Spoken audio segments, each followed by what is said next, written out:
untuk namanya, nanti bisa di scroll sesuai dengan nama yang akan diubahkan. Kemudian nanti di bagian bawah ada fasilitas kesehatan tingkat pertama. Nanti di situ sudah terdaftar untuk vaskes yang sebelumnya. Kemudian nanti tinggal diklik, kemudian dipilih sesuai dengan provinsi, kemudian kota, dan nanti dicari saja untuk klinik atau puskesmas dan dokter keluarga yang diinginkan. Kalau misalkan sudah, nanti tinggal diklik saja. Nanti untuk verifikasinya menyesuaikan bisa menggunakan PIN atau verifikasi wajah. Kalau misalkan sudah berhasil, nanti bisa dicek di menu perubahan data. Nanti di situ untuk vaskesnya yang baru sudah tertuliskan untuk vaskes yang barunya tersebut. Kemudian nanti update-nya per tanggal 1 di bulan selanjutnya. Kalau misalkan perubahan vaskesnya itu di luar kota, nanti untuk di bulan tersebut bisa dilayani untuk 3 kali periksa saja. Tapi kalau misalkan masih di dalam satu kota yang sama, nanti tetap ke vaskes yang sebelumnya dulu gitu. Betul banget. Dan Sobat JKN mungkin agak khawatir ya, di sini ada problem di perekaman wajahnya. Tenang aja Sobat JKN, itu bisa dilewati. Nanti akan dilewati, ada pilihan untuk verifikasi PIN. Yang penting untuk Sobat JKN, verifikasi PIN-nya itu wajib diingat supaya nanti bisa untuk perubahan datanya. Seperti itu. Gitu. Dan itu bisa dirubahkan tiap 3 bulan ya teman-teman. Betul. Ya. Jadi kalau misalkan belum ada 3 bulan, belum bisa diubah ya teman-teman, tapi teman-teman bisa mendapatkan hak untuk periksa selama 3 bulan, 3 kali dalam waktu 1 bulan tersebut gitu. Tuh. Kemudian dari ini Kak Fajar, Ibu mau nanya. Ibu, saya mau jawab.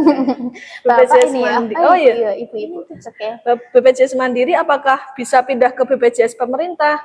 Nah, mungkin baru datang ya, enggak apa-apa, saya jelaskan lagi. Jadi untuk BPJS Mandiri, pekerja mandiri membayarkan iuran sendiri per bulannya, itu bisa dirubahkan untuk BPJS yang pemerintah atau BPJS Jaminan Kesehatan maupun dari pemerintah daerah, tetapi itu masuknya pengajuan. Dan itu tergantung dari daerahnya masing-masing.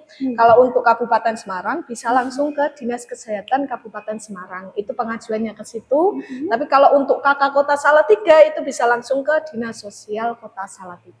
Seperti itu gitu. Jadi nanti bisa dicoba atau disesuaikan dengan daerah masing-masing ya teman-teman, bisa atau tidaknya gitu. Ditanyakan dulu aja dari BPJS Kesehatan terdekatnya yang sesuai dengan KK-nya, enggak masalah. Nanti alurnya gimana ataupun syarat-syaratnya bagaimana, nanti bisa dipastikan dulu. Seperti itu Kak Fajar. Kemudian ini ada pertanyaan dari Black Store. Kak, kalau mau daftar MJKN perlu ke kantor atau tidak? Atau bisa dari rumah? Kalau untuk aplikasi mobil JKN nanti bisa didaftar sendiri lewat handphone masing-masing. Nanti di situ ada verifikasi nomor HP. Nanti kalau misalkan nomor HP pastikan sudah ada tulisannya, kemudian yang sesuai dengan data kami. Kalau misalkan belum sesuai, nanti untuk verifikasinya biasanya langsung muncul untuk tanggal nomor HP-nya yang terdaftar, itu belakangnya nanti langsung kelihatan. Kalau misalkan memang tidak sesuai, nanti bisa diupdate dulu melalui WA Pandawa gitu. Kalau misalkan sudah sesuai, nanti bisa dicoba ulang untuk pendaftaran aplikasi mobil JKN-nya, dipastikan nomornya terisi pulsa, karena nanti harus ada registrasi untuk OTP-nya, nanti dikirimkan lewat SMS dan itu harus ada pulsanya gitu. Nanti bisa dicoba dulu, kalau misalkan ada kendala nanti bisa menghubungi ke Pandawa untuk nomor HP-nya gitu ya. Ini dari KL, semangat kakak-kakak, semangat KKL juga, terima kasih. Terus dari kakak Zevania Quina, Kak punya saya BPJS Mandiri, waktu itu pernah telat dan masih ada tunggakan, tapi tetap aktif itu bagaimana? Nah, itu ada banyak kemungkinan dan itu saya sarankan untuk Kak Zevania ini pengecekan dulu aja dari aplikasi mobil JKN, terdaftarnya itu menjadi dari pemerintah daerah atau dari pemerintah pusat, maupun kalau untuk mandirinya kan kalau ada tunggakan otomatis nonaktif. Itu nanti kalau semisal kakak itu menjadi pekerja mandiri tapi masuk ajuan untuk ke yang pemerintah lalu diaktifkan ke pemerintah, itu bisa kejadiannya seperti itu, masih ada tunggakan tetapi sudah aktif di pemerintahnya, bisa digunakan, tidak masalah, dan tunggakannya bisa juga untuk dicicil dari aplikasi mobil JKN atau mau dibayarkan langsung lebih baik. Betul sekali gitu ya. Kemudian ini ada pertanyaan, itu beneran aktif bisa dipakai enggak ya? Bisa Kak Zevania, bisa. Selama statusnya aktif hijau di aplikasi mobil JKN sepuasnya. Nanti bisa Sepuasnya dicek. berharapnya tidak sakit ya. Iya. Tapi mohon maaf ya. Nanti bisa juga dicek untuk status kepesertaannya, bisa dicek lewat WA Pandawa, nanti di informasi status kepesertaannya, nanti di situ bisa dicek untuk kepesertaannya aktif sebagai apa, dari pemerintah kah, atau dari pegawai swasta, atau misalkan mau dicek juga di aplikasi Mobil JKN juga bisa, nanti untuk tunggakannya, beserta dengan jumlah tunggakannya juga nanti bisa dicek di aplikasi Mobil JKN-nya juga. Monggo nanti bisa dicoba dulu untuk dicek, kalau misalkan memang ada yang perlu dicek kembali nanti bisa lewat aplikasi Mobil JKN untuk lebih rincinya gitu. Ini dari Kak Pit. Kak, kalau lupa password Mobil JKN gimana Kak? Wah, itu gampang banget Kak Pit. Jadi kalau dari aplikasi Mobil JKN itu ada dua pilihan, pilihan daftar dan pilihan masuk. Yang pertama yang harus dilakukan adalah memeriksa apakah nomor HP yang Kak Pit gunakan di aplikasi itu sudah ada pulsa SMS minimal 5.000. Oke, Minimal 5.000 aja supaya aman gitu ya. Nanti masuk ke bagian masuknya itu, jadi masuk daftar bagian masuknya.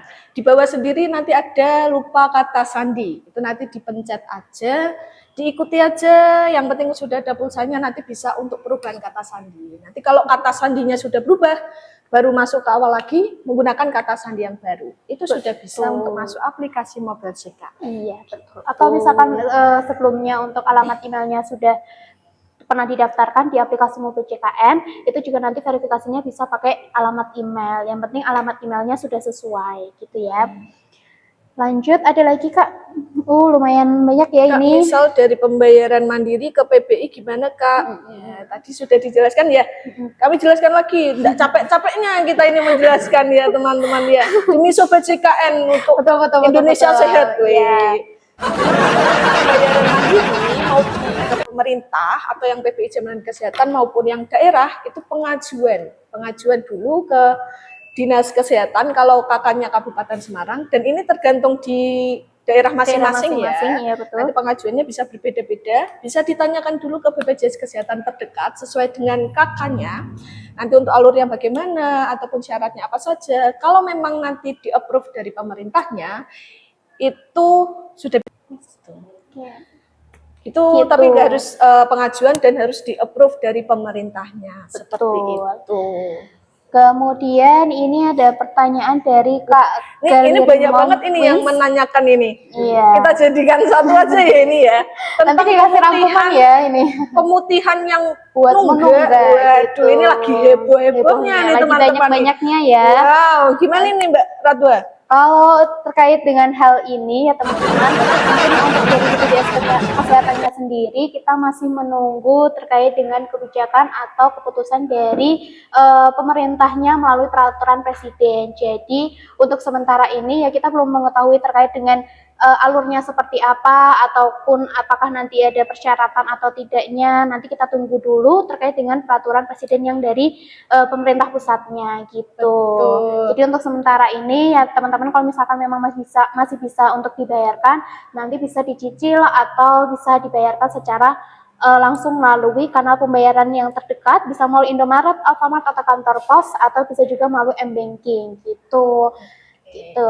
Ya, yang diharapkan adalah nanti apapun keputusannya itu yang terbaik untuk masyarakat Indonesia. Betul sekali, Semuanya bisa mengakses fasilitas kesehatan dengan mudah tanpa terkendala biaya seperti itu ya. Betul sekali gitu ya. Jadi sementara kita juga belum tahu, nanti kita tunggu. Bisa banget. Pandawa sudah bisa semuanya. Wih. Insya Allah. Bisa semuanya, itu nanti ke bagian informasi. Itu nanti akan dijawab dari Pandawanya langsung. Seperti itu. Ini ada pertanyaan. Ini dari Kak CRJo. Makasih banyak Kakak, baik banget. Terima kasih banyak juga, ya. Kak CRjo. Terima kasih orang baik. Terus Jangan lupa ya teman-teman. tap layarnya. Oke, terus jangan lupa tap layarnya teman-teman. Betul. Kak Peri tanya lagi, di Pandawa hanya bisa ganti vaskes saja kah? Oh, tentu tidak. Bisa apa saja, Kak Ratwa? Bisa informasi, nanti misalkan ada info virtual account, status kepesertaan, atau misalkan informasi yang lainnya, itu juga bisa lewat WA Pandawa. Kemudian ada pengaduan juga, atau misalkan ada administrasi yang lain, misalkan perubahan kelas, misalkan mau menambahkan anggota keluarganya, mau pendaftaran untuk mandiri, kemudian misalkan ada update nama bayi, misalkan masih bayi nyonya, nanti mau diupdate lewat aplikasi WA Pandawa juga bisa. Update kakak, terus nanti penggabungan atau pemisahan kakak, pelaporan kematian, semuanya bisa lewat aplikasi lewat WA Pandawa gitu. Jadi tidak hanya ganti vaskes saja, karena lebih kompleks teman-teman. Jadi nanti teman-teman misalkan mau ada perubahan data bisa dicek dulu lewat WA Pandawa. Kalau misalkan memang nanti dirasa menunya tidak ada, bisa menghubungi care center 165 gitu. Ini Live-nya setiap hari apa Kak? Mungkin bisa dibantu dijawab. Oke, untuk live-nya kita seminggu sekali. Nah, untuk harinya kita ini tato aja nih di akunnya Instagram dan TikTok-nya Info Sehat Kumara. Iya, betul banget. Maka dari itu harus follow dulu. Follow dulu dong. Boleh. Boleh. Iya. Boleh. Kalau misalkan kalian